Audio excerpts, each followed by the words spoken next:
नमस्कार मित्रों, स्वागत है आपका एक बार फिर आपके अपने YouTube channel Atharva civil classes पर। आज से हम दिल्ली पुलिस के लिए सिलेबस के अकॉर्डिंग सभी सब्जेक्ट्स की क्लासेस स्टार्ट करने जा रहे हैं। तो अगर आपने अभी तक चैनल को सब्सक्राइब नहीं किया है तो चैनल को सब्सक्राइब करें और ज़्यादा से ज़्यादा लोगों तक शेयर करें। आइए शुरू करते हैं आज की हमारी पहली सामान्य ज्ञान की क्लास के साथ।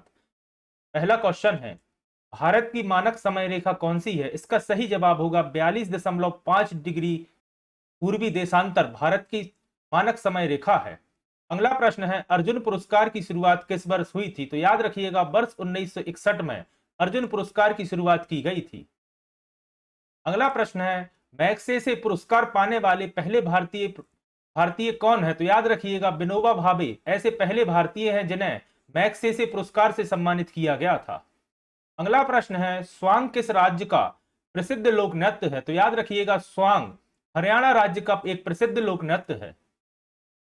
अगला प्रश्न है, भारत में वर्तमान में कुल कितने उच्च न्यायालय हैं? तो याद रखिएगा भारत में उच्च न्यायालयों की संख्या वर्तमान में 25 है। अगला प्रश्न है, कोई विधेयक धन विधेयक है या नहीं, इसका फैसला कौन करता है? तो याद रखिएगा लोकसभा अध्यक्ष इसका फैसला करते हैं कि कोई विधेयक धन विधेयक है या नहीं। साथ ही याद रखिएगा वर्तमान में ओम बिरला जी लोकसभा के अध्यक्ष हैं। अगला प्रश्न है, तंबाकू पर पूर्ण प्रतिबंध लगाने वाला विश्व का पहला देश कौन सा है? तो दोस्तों याद रखिएगा भूटान ऐसा देश है जिसने तंबाकू पर पूरी तरह से प्रतिबंध लगाया है। अगला प्रश्न है, राष्ट्रीय मतदाता दिवस प्रत्येक वर्ष किस दिन मनाया जाता है? तो इसका सही जवाब होगा 25 जनवरी को प्रत्येक वर्ष राष्ट्रीय मतदाता दिवस के रूप में मनाया जाता है। अगला प्रश्न है, भारत का संवैधानिक मुखिया कौन होता है? तो आप सभी जानते हैं भारत के राष्ट्रपति भारत के संवैधानिक मुखिया होते हैं। अगला प्रश्न है, अंग्रेजों के नमक कानून के विरुद्ध महात्मा गांधी ने कौन सा आंदोलन शुरू किया था? तो दोस्तों इस आंदोलन का नाम है सविनय अवज्ञा आंदोलन, जो कि महात्मा गांधी ने अंग्रेजों के नमक कानून के विरुद्ध शुरू किया था। अगला प्रश्न है, भारत में जिप्सम का सर्वाधिक उत्पादन किस राज्य में होता है? तो याद रखिएगा राजस्थान राज्य में भारत में सर्वाधिक जिप्सम का उत्पादन होता है।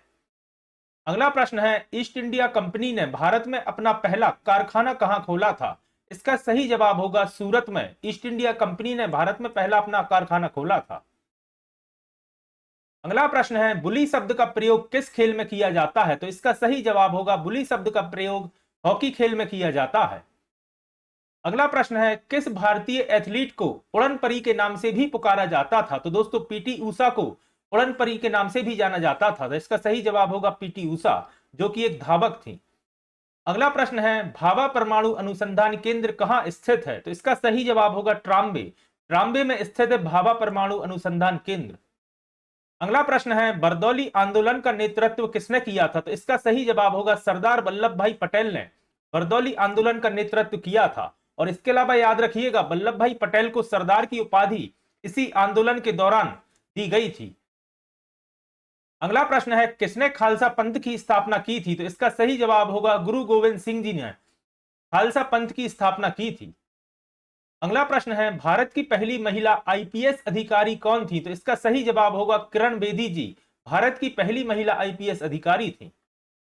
अगला प्रश्न है, कथक किस राज्य का शास्त्रीय नृत्य है? तो इसका सही जवाब होगा कथक उत्तर प्रदेश का शास्त्रीय नृत्य है। और इसके अलावा याद रखिएगा कथक कली अगर आपसे पूछा जाता है तो कथक केरल का शास्त्रीय नृत्य है। अगला प्रश्न है, चाइना मैन शब्द का प्रयोग किस खेल में होता है? तो याद रखिएगा चाइना मैन शब्द का प्रयोग क्रिकेट में किया जाता है। अगला प्रश्न है, ऑस्कर पुरस्कार का संबंध किस क्षेत्र से है? तो आप सभी जानते हैं ऑस्कर का संबंध सिनेमा के क्षेत्र से है। अगला प्रश्न है, पटना का प्राचीन नाम क्या था? तो दोस्तों याद रखिएगा पटना का प्राचीन नाम था पाटलिपुत्र। अगला प्रश्न है, आगा खान शब्द का संबंध किस खेल से है? तो याद रखिएगा आगा खान एक हॉकी की टूर्नामेंट है। तो हॉकी इसका सही जवाब होगा। अगला प्रश्न है, किस भारतीय राज्य की राजभाषा अंग्रेजी है? दोस्तों काफी महत्वपूर्ण प्रश्न है, पहले कई एग्जाम से पूछा जा चुका है। और याद रखिएगा नागालैंड की राजकीय भाषा है अंग्रेजी। अगला प्रश्न है, बांदीपुर राष्ट्रीय उद्यान किस राज्य में स्थित है? इसका सही जवाब है कर्नाटक। बांदीपुर राष्ट्रीय उद्यान कर्नाटक राज्य में स्थित है। अगला प्रश्न है, भारतीय राष्ट्रीय कांग्रेस के प्रथम यहां मिसप्रिंट है मुस्लिम अध्यक्ष कौन थे? तो याद रखिएगा बहरुद्दीन तैयब जी भारतीय राष्ट्रीय कांग्रेस के पहले मुस्लिम अध्यक्ष थे। और अगर आपसे महिला अध्यक्ष पूछा जाता है तो याद रखिएगा एनी बेसेंट, पहली महिला अध्यक्ष थी भारतीय राष्ट्रीय कांग्रेस की। अगला प्रश्न है, किस मुगल शासक ने दीन इलाही धर्म की शुरुआत की थी? यह एक और काफी महत्वपूर्ण प्रश्न है, याद रखिएगा मुगल बादशाह अकबर ने दीन इलाही धर्म की शुरुआत की थी। अगला प्रश्न है, भूस्थिर उपग्रह की ऊंचाई पृथ्वी से कितनी होती है? तो याद रखिएगा 36,000 किलोमीटर होती है पृथ्वी से भूस्थिर उपग्रह की ऊंचाई। अगला प्रश्न है, पराश्रव तरंगों की आवृत्ति कितनी होती है? तो याद रखिएगा 20,000 हर्ट्ज होती है पराश्रव तरंगों की आवृत्ति।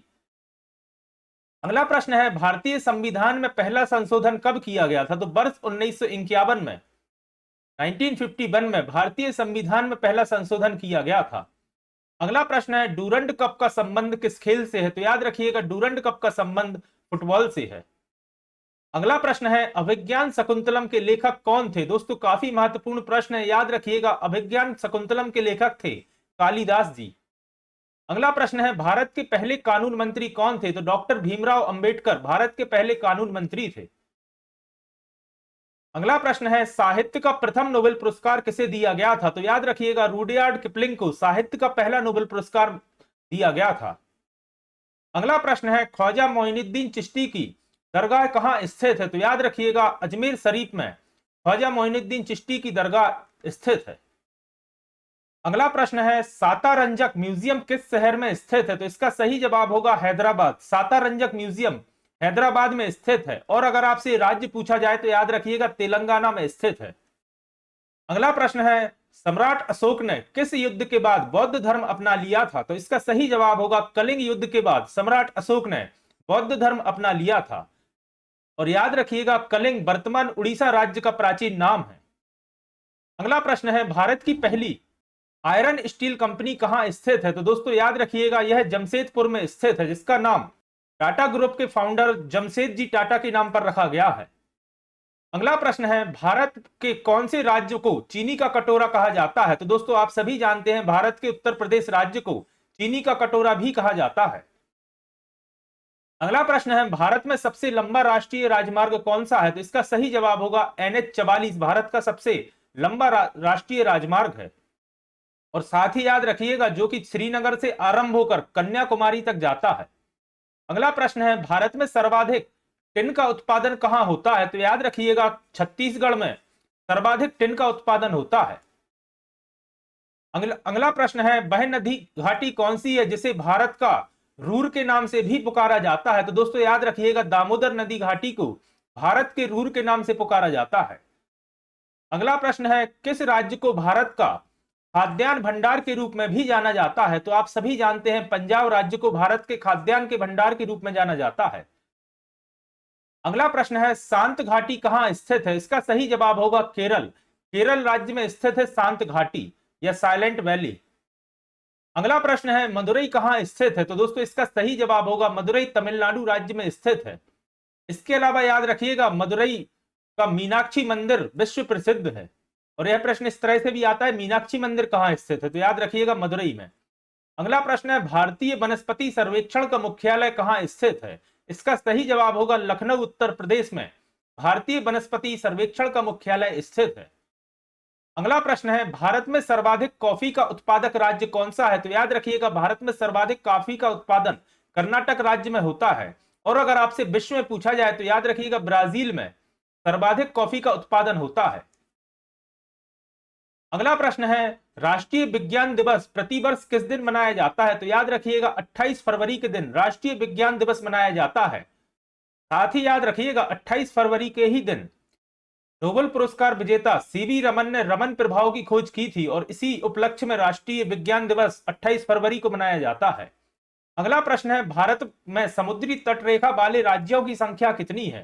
तो याद रखिएगा भारत में 9 ऐसे राज्य हैं जहां समुद्री तटरेखा है। और अगर सबसे बड़ी समुद्री तटरेखा के बारे में पूछा जाए तो याद रखिएगा गुजरात राज्य की समुद्री तटरेखा भारत में सबसे लंबी तटरेखा है। तो दोस्तों ये थी आज की हमारी सामान्य ज्ञान की पहली क्लास। आशा करता हूं आज की क्लास आपके लिए पसंद आई होगी। अगर आज की क्लास आपको पसंद आई है तो वीडियो को लाइक करें, कमेंट करें। और अगर आपने अभी तक अथर्व सिविल क्लासेस को सब्सक्राइब नहीं किया है तो चैनल को सब्सक्राइब करें और ज्यादा से ज्यादा लोगों तक शेयर करें। जल्दी ही फिर मिलता हूं अपनी अगली क्लास के साथ। धन्यवाद दोस्तों।